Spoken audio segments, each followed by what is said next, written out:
Retour au direct sur le plateau de TV Finance, il est 9h12. On va passer aux Market Movers. Bernard Pratzesclo nous a rejoint. Bonjour Bernard et bonne année à vous.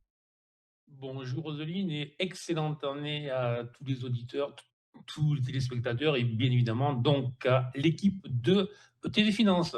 Merci beaucoup. Vous êtes trader pour compte propre, auteur de l'investisseur stratège.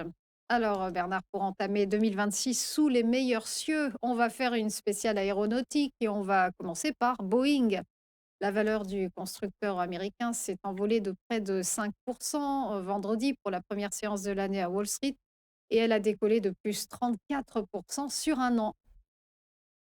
Exactement, donc on connaît, ou si vous ne connaissez pas, je le rappelle très vite, et donc Boeing a de multiples problématiques pardon,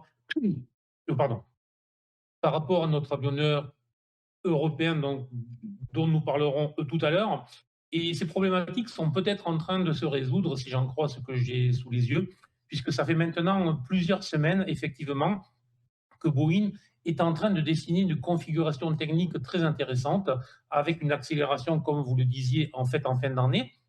Mais surtout, ça fait, en fait, il y a eu une grosse accélération ce printemps, cette grosse accélération entre la zone des 130 et des 240, donc en mode en fait américain, où il y a une grosse volatilité, bien évidemment.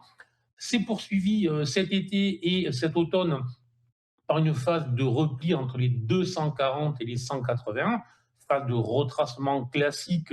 Et ce qu'il y a de très intéressant, c'est qu'on est venu s'appuyer en fait sur une ancienne zone, sur une ancienne oblique résistance, et on l'a fait vraiment au titre près, hein, vraiment au centre près pratiquement. Et depuis l'appui sous la zone des 180, on a une action qui est en train de rebondir fortement avec du volume.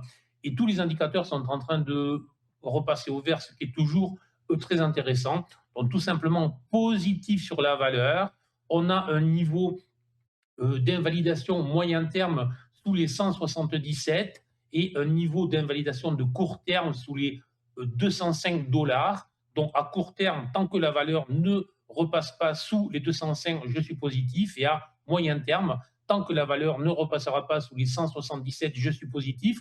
Premiers objectifs relativement courts autour des 245. Et puis ensuite, on devrait pouvoir rejoindre au cours de cette année la zone des 270, tant que les niveaux d'invalidation que j'annonce ne sont pas revus tout simplement.